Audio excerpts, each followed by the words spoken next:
അപ്പോ നിയമസഭാ സമ്മേളനത്തിന്റെ രണ്ടാം ദിവസമാണെന്ന്. ഇന്ന് നമ്മളുടെ പ്രതിപക്ഷ നേതാവ് വി സതീശനും അതുപോലെ തന്നെ ആരോഗ്യമന്ത്രിയും നേർക്ക് നേർ ഏറ്റുമുട്ടുന്ന ഒരു സംഭവം നിയമസഭയിലുണ്ടായി.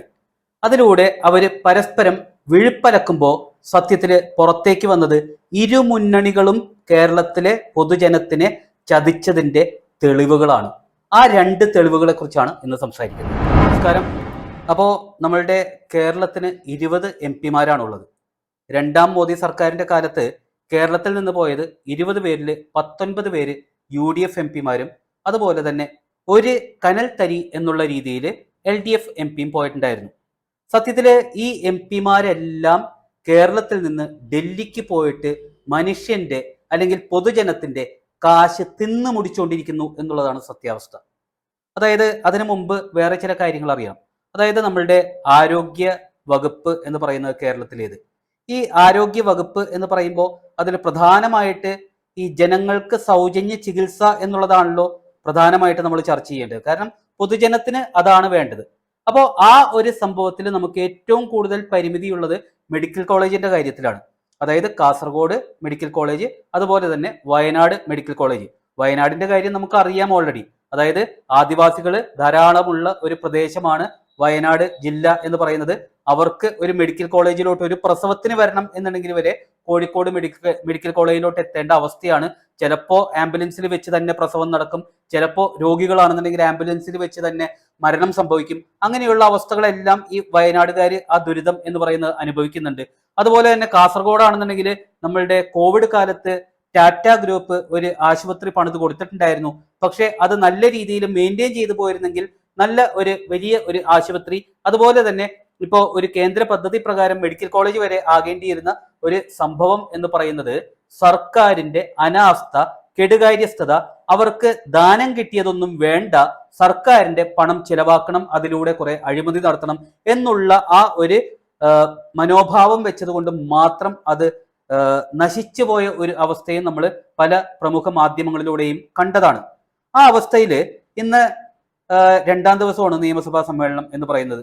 അപ്പോ ചോദ്യോത്തരവേളയാണ് നടന്നുകൊണ്ടിരിക്കുന്നത്. പ്രധാനമായിട്ടുള്ള ചോദ്യങ്ങളെല്ലാം ആരോഗ്യ വകുപ്പിനെതിരെയാണ് വന്നുകൊണ്ടിരിക്കുന്നത്. കപ്പിത്താനില്ലാത്ത ഒരു വകുപ്പ്, അതുപോലെ തന്നെ out of the pocket expenses കൂടിക്കൊണ്ടിരിക്കുന്നു. ഒരു സർജറി നടത്തണം എന്നുണ്ടെങ്കിൽ മെഡിക്കൽ കോളേജിൽ പഞ്ഞി വരെ അല്ലെങ്കിൽ തുന്നിക്കെട്ടാനുള്ള സൂചിയും നൂലും വരെ പുറത്ത് നിന്ന് രോഗികളുടെ ആൾക്കാർ തന്നെ മേടിച്ച് ഡോക്ടർമാരുടെ കയ്യിൽ കൊടുക്കേണ്ട അവസ്ഥ, അതുപോലെ തന്നെ അതിനുള്ള മെഷീനറീസ് ഇല്ലാത്ത അവസ്ഥ, അങ്ങനെ പലതും ചർച്ചാ വിഷയമായപ്പോ പ്രധാനമായിട്ട് ഈ പ്രതിപക്ഷ നേതാവ് വി സതീശനും അതുപോലെ തന്നെ ആരോഗ്യമന്ത്രി വീണയും തമ്മിലാണ് വാഗ്വാദം നടന്നത്. അവര് നേർക്ക് നേർ ഏറ്റുമുട്ടി എന്ന് തന്നെ പറയാം. അതില് പരസ്പരം വിഴുപ്പലക്കുന്ന ഒരു സാഹചര്യം വരെ ഉണ്ടായി.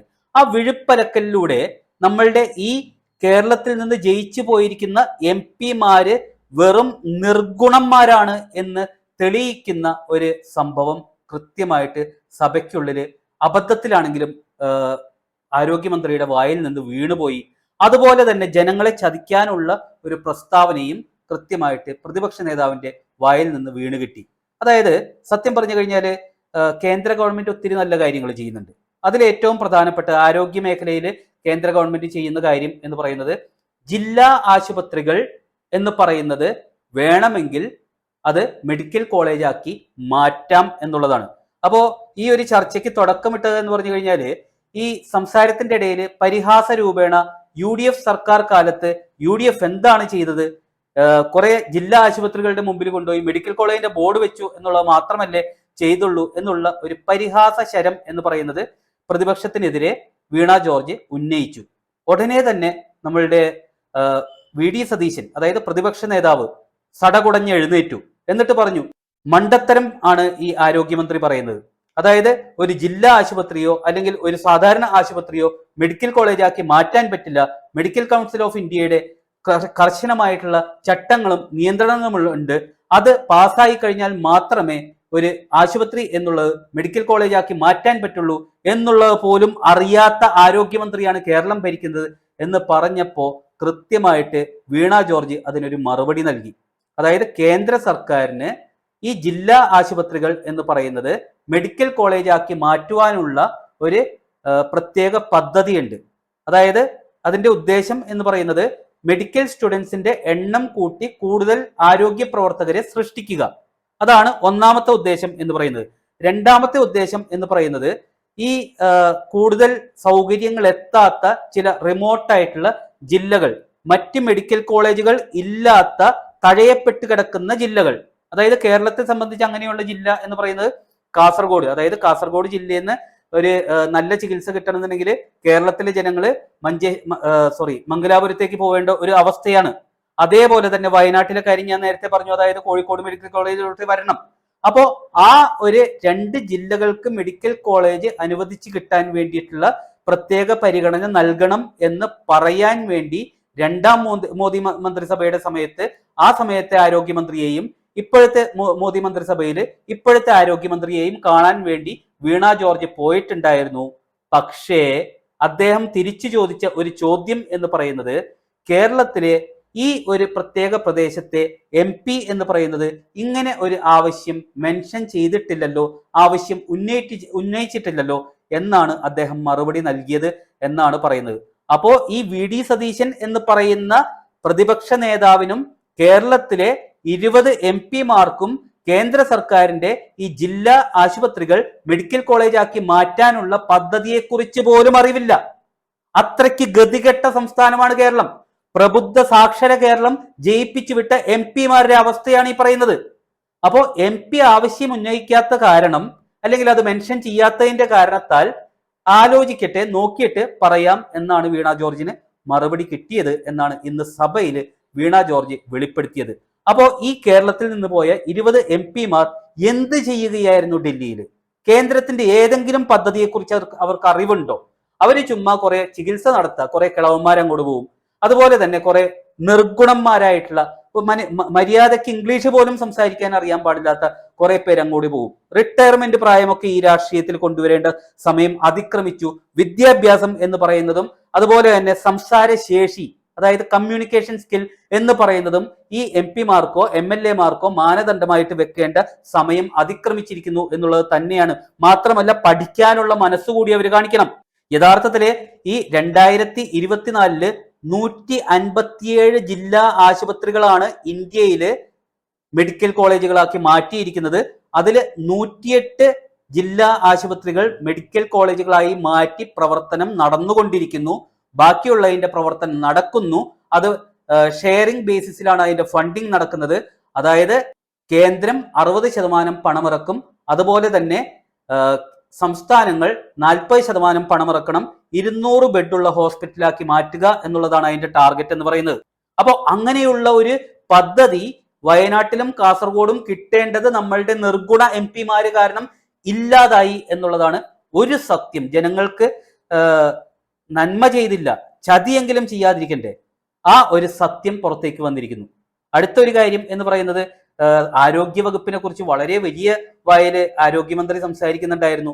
നൂൽപ്പുഴ പ്രാഥമിക ആരോഗ്യ കേന്ദ്രത്തെ കുറിച്ചാണ് അവര് ഇന്ന് പ്രധാനമായിട്ട് അഭിമാനത്തോടു കൂടി എടുത്തു പറഞ്ഞത്.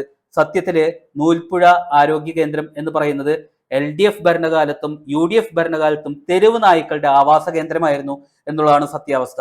ഒരു മുറിവ് തുന്നിക്കെട്ടാൻ പോലും ഒരു സ്റ്റാഫ് ഇല്ലാത്ത അവസ്ഥയായിരുന്നു, കാട് കയറി കിടക്കുന്ന ഒരു അവസ്ഥയായിരുന്നു.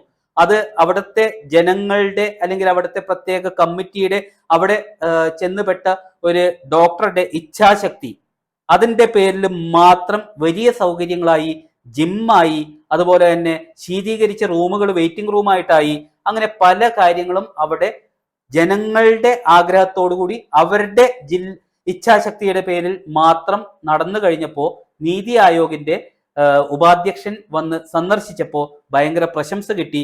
ഇന്ത്യയിൽ 98.07 മാർക്കോടുകൂടി മാതൃകാ ആരോഗ്യ കേന്ദ്രമായിട്ട് മാറി എന്നുള്ളത്.